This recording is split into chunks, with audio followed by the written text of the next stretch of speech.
Olá, muito boa tarde, seja muito bem-vindo, muito bem-vinda ao Bloco de Notas desta segunda-feira, 20 de maio de 2024. Eu sou Diego Amorim e eu atualizo para você agora as principais notícias do dia aqui pelo Correio Brasiliense, no Bloco de Notas, que vai ao ar de segunda a sexta, sempre a partir das 5 horas da tarde, um resumo do noticiário do dia no seu finalzinho de tarde, de maneira objetiva, didática e leve na medida do possível. É claro que a gente continua atualizando as informações, os números e a situação no Rio Grande do Sul e hoje também trazendo um pouquinho de expectativa para a agenda da semana. Vem comigo, vamos fazer as nossas anotações. Aproveito para convidar você a deixar o seu like aqui nessa transmissão, a se inscrever no canal, ativar o sininho das notificações, deixar o seu comentário e, mais do que isso, compartilhar esse link aí nos seus grupos de WhatsApp, também nas suas redes sociais, para que mais gente conheça o Bloco de Notas aqui pelo Correio Brasiliense. Eu começo te atualizando sobre as principais informações em torno aí da situação ainda crítica e emergencial no Rio Grande do Sul, com essa crise climática sem precedentes, a mais grave da história do estado, e que todos nós ainda no Brasil inteiro, no mundo inteiro, estamos assistindo a essas cenas ainda um pouco amedrontados com tudo isso que está acontecendo lá no Rio Grande do Sul. O governador do estado, Tucano Eduardo Leite, deu uma série de entrevistas no fim de semana, entrevistas essas que foram sendo publicadas aí nas últimas horas, a Folha de São Paulo, ao Jornal o Globo, enfim, há uma série de veículos de comunicação. O governador Eduardo Leite, inclusive, tem dito que ainda é muito cedo para se falar em eleições municipais deste ano, eleições estas que estão marcadas para outubro, mas também defende que não dá para discutir, para adiar muito uma eventual discussão sobre adiamento das eleições municipais no Rio Grande do Sul. A gente sabe que muitas cidades foram completamente alagadas, muita água ainda, por mais que o nível da água esteja baixando ainda bem em algumas regiões do estado, há cidades que não vão ter condições de se reconstruir assim no curto prazo. Muitas cidades vão ter que ser reerguidas em outros lugares diferentes daqueles lugares onde elas estão atualmente, de modo que o governador Eduardo Leite acredita que as eleições municipais podem atrapalhar, inclusive, o trabalho de reconstrução dessas cidades. A gente lembra a você que, pela lei eleitoral, a pré-campanha já deveria começar agora em junho, no mês que vem. Depois já começa a campanha para valer, julho, agosto, setembro, e em outubro as eleições. Então há um debate aí a ser feito, é claro, com toda a justiça eleitoral envolvida, todos os agentes envolvidos aí, partidos políticos, lideranças, sobre como serão as eleições municipais deste ano lá no Rio Grande do Sul. A gente sabe que tem muita coisa para ser feita ainda, muita coisa para ser reconstruída. Do ponto de vista de educação, eu trago para você a informação de que 76% das escolas estaduais já retomaram as aulas no Rio Grande do Sul. A gente sabe do impacto dessas enchentes no calendário escolar desses estudantes gaúchos e gaúchas que estão ainda recém-saídos de uma pandemia e agora levam uma nova rasteira aí dos fatos que se impõem, que são as enchentes que prejudicam com certeza o calendário escolar no Rio Grande do Sul. Nestas entrevistas que Eduardo Leite tem dado, ele também tem dito que sim, o estado do Rio Grande do Sul recebeu alertas sobre estas enchentes. Ocorre que o estado, acrescentou ele, tem outras agendas. O lance é que daqui para frente, minha gente, seja Eduardo Leite, seja governador de qualquer unidade da federação desse país, a prioridade vai ter que estar entre as prioridades cuidar das questões climáticas, sob risco, repito aqui o que eu disse na semana passada e tenho dito desde o início de toda essa tragédia no Rio Grande do Sul, sob o risco de o que nós estamos assistindo hoje no Rio Grande do Sul acontecer mais tarde, amanhã, depois de amanhã, semana que vem, mês que vem, que seja em outros lugares do nosso país. Também tem ainda toda uma repercussão política envolvendo a escolha pelo presidente Lula do atual ministro-chefe da Secretaria de Comunicação da Presidência da República, o gaúcho Paulo Pimenta, para ser o comandante aí do Ministério Extraordinário para a Reconstrução do Rio Grande do Sul. Muitas críticas políticas em torno dessa escolha, isso porque Paulo Pimenta não fala isso abertamente, mas é um pré-candidato ao governo do Rio Grande do Sul, faz ali um antagonismo ao atual governador Eduardo Leite, que é do PSDB, mas o Paulo Pimenta deu uma entrevista aí a um canal de YouTube, inclusive reproduziu o trecho dessa entrevista no X, o antigo Twitter, de certa forma rebatendo essas críticas, né, em torno desse assunto, dizendo: vocês queriam o quê? Queriam que o presidente Lula escolhesse alguém que não conhecesse o Rio Grande do Sul, que não conhecesse a máquina do Estado, que não estivesse por dentro de como estão as ações do governo, que não tivesse trânsito com as bancadas federal e municipal e estadual do Rio Grande do Sul. Está aí o Paulo Pimenta defendendo essa escolha por parte do presidente Lula para que seja ele, sim, de fato, como ele está ocupando, acumulando esses dois cargos, ministro-chefe da SECOM, da Presidência da República, ao mesmo tempo em que é o ministro lá voltado para as ações do Rio Grande do Sul. A gente torce muito para que essa água no Rio Grande do Sul continue baixando. Muitas cenas hoje, nesta segunda-feira, iniciamos a semana com cenas de muito lixo e muito entulho em várias cidades do Rio Grande do Sul, incluindo a capital gaúcha, Porto Alegre.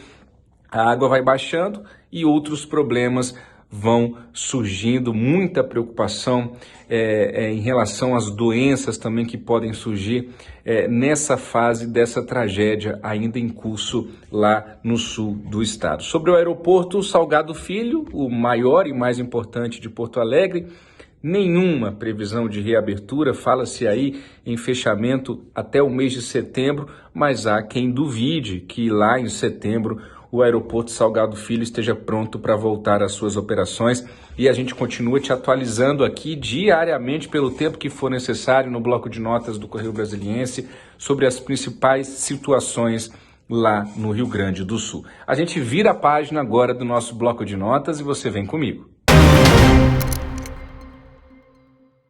Seja muito bem-vindo, muito bem-vinda, você que chega agora aqui ao bloco de notas pelo Correio Brasiliense, vai deixando o seu like, se inscrevendo aqui no canal, ativando o sininho das notificações e compartilhando esse link. Eu sou Diego Amorim, estou com você aqui de segunda a sexta, sempre a partir das 5 horas da tarde, fazendo um resumo daquilo que de mais importante aconteceu ao longo do dia, para manter você bem informado, bem informada, da maneira mais didática, objetiva e leve possível. Este é o objetivo do bloco de notas. Eu falei agora há pouco na abertura do nosso programa desta segunda-feira, 20 de maio de 2024, que eu ia falar um pouquinho sobre a previsão da agenda da semana no mundo político, sobretudo. É claro que a situação do Rio Grande do Sul continua ainda no foco, continua ainda bastante latente. Muita gente, inclusive, aumentando a pressão, entidades, associações, parlamentares, a sociedade civil como um todo, aumentando a pressão sobre o Congresso Nacional para o estabelecimento de uma chamada Agenda Verde no Congresso Nacional. O Legislativo, o Parlamento Brasileiro, que é acusado de destruir a política ambiental nos últimos anos, o que, obviamente, acaba acarretando, fortalecendo, estimulando, potencializando essas loucuras climáticas todas que nós estamos vendo, sobretudo no Rio Grande do Sul. Pelo jeito, chegou a hora, né? Se não vai pelo amor, vai pela dor do Congresso Nacional, das autoridades, daquelas pessoas que tomam decisão nesse país, encararem a situação das mudanças climáticas sem qualquer negacionismo, sem qualquer faísca de teoria conspiratória e olhar para esse problema como um fato bastante concreto. É claro que a partir dessa situação no Rio Grande do Sul, muita coisa pode e deve acontecer no Congresso Nacional para que haja um aprimoramento da legislação ambiental. A bancada rural, a chamada bancada do boi, assim formalmente conhecida em Brasília, estou falando dos ruralistas, da bancada do agronegócio, que tem uma grande frente parlamentar, a FPA, a Frente Parlamentar do Agronegócio no Congresso Nacional, se não a mais importante, uma das mais importantes do Congresso. Todo mundo vai ter que se envolver direta ou indiretamente nesta discussão para que, de fato, o parlamento avance com medidas concretas para a gente tentar conter de alguma forma, se é que ainda dá tempo, toda essa tragédia climática que está em curso, repito, como eu disse há pouco, não somente no Rio Grande do Sul, mas que todos nós estamos sujeitos agora a essas mudanças bruscas de temperatura, por exemplo, secas históricas, temperaturas recordes e essas enchentes que nós estamos vendo no Rio Grande do Sul. Tem toda uma questão ali operacional, claro, os alertas foram dados, a questão logística, de engenharia, mas a natureza já deu o seu recado e é hora agora dos homens pensantes desse país, dos tomadores de decisão, levarem esse assunto mais do que nunca a sério. Ainda nesta semana, o Rodrigo Pacheco, lá no Senado Federal, o senador de Minas Gerais, tem a missão de avançar com o imbróglio da desoneração da folha de pagamento, o governo Lula que foi e voltou no Supremo Tribunal Federal em relação a esse assunto, anunciou-se nos últimos dias que finalmente chegaram a um acordo, Congresso Nacional, base governista, oposição, Palácio do Planalto, para se tomar uma decisão final em relação à desoneração da folha de pagamento. Isso pode acontecer nesta semana ainda no Senado Federal. Ainda na agenda da semana eu trago para você a notícia de que amanhã, terça-feira, dia 21 de maio, o Tribunal Superior Eleitoral em Brasília vai retomar o julgamento que envolve a situação do ex-juiz da Lava Jato e senador pela União Brasil do Paraná, Sérgio Moro. Na semana passada, como nós noticiamos aqui no bloco de notas do Correio Brasiliense, iniciou-se, foi a primeira sessão desse julgamento, apenas com a leitura do relatório do caso por parte do relator no TSE, e amanhã, então, a expectativa de que todas as partes tenham seu momento de fala, apresentem os seus argumentos, para aí sim o voto dos ministros do Tribunal Superior Eleitoral. Eu lembro a você que Sérgio Moro se safou lá no TRE, no Tribunal Regional Eleitoral do Paraná, mas PT, partido do presidente Lula, e PL, partido do ex-presidente Jair Bolsonaro, recorreram ao TSE, subiu para a instância superior, como a gente diz, para a última instância do TSE esse caso, e agora a palavra final está diante dos ministros do Tribunal Superior Eleitoral. Sérgio Moro, que está sendo acusado de abuso de poder econômico, por exemplo, na pré-campanha de 2022, a temperatura em Brasília já esteve muito mais desfavorável a Sérgio Moro do que agora, mas na política, sobretudo quando a política esbarra no judiciário, tudo é possível e a gente acompanha e traz essa notícia para você aí amanhã, no mais tardar na quarta-feira, depois que a gente tiver o desfecho dessa novela Sérgio Moro. A gente vira a página do nosso bloco de notas desse início de semana para eu te trazer algumas últimas anotações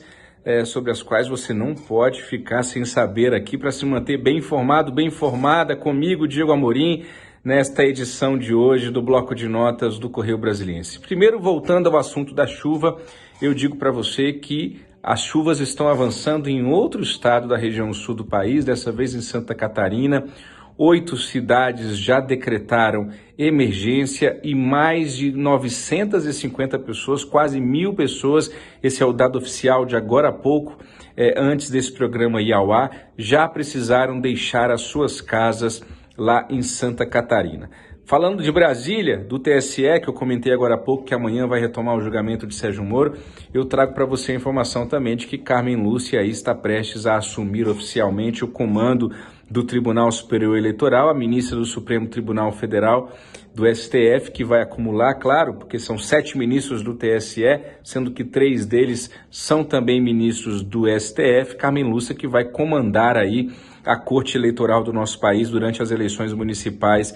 deste ano, em outubro. E olhando para o mundo, a notícia de maior repercussão e que você precisa acompanhar aí com muita atenção no noticiário, sobretudo aqui no correiobrasiliense.com.br, foi a morte do presidente do Irã em um trágico acidente de helicóptero, acidente este que está sendo investigado. fazia mau tempo, o helicóptero desapareceu, primeiro a agência estatal disse que o helicóptero tinha sido encontrado, depois voltou atrás, depois confirmou a informação da localização do helicóptero e da morte do presidente. Agora, os analistas e o mundo inteiro estão de olho ali para saber como que fica a situação política no Irã. A morte embaralha ali a situação política no país e quem é agora que vai suceder essa posição aí no Irã, quem será o líder supremo do Irã depois desse acidente aéreo que vitimou, deixa eu ver se eu acerto a pronúncia do nome dele, o Ebrahim Raisi, que também essa morte dele mexe com os jogos do poder lá no Irã, e a gente segue acompanhando isso também para manter você bem informado, bem informada aqui no Bloco de Notas do Correio Brasiliense, que nesta semana é nesse formato gravado, mas eu não deixo você sem as nossas pílulas, sem as nossas anotações com as principais notícias do dia. Ao longo de toda essa semana será assim, em razão de um curso que eu estou fazendo fora de Brasília, e na semana que vem, a partir do dia 27, nós estamos de volta com a versão ao vivaço, direto dos estúdios da TV Brasília, na capital federal, do Bloco de Notas aqui pelo Correio Brasiliense. Muito obrigado pelo carinho da sua companhia, pela sua audiência, coragem, até amanhã e tchau, tchau.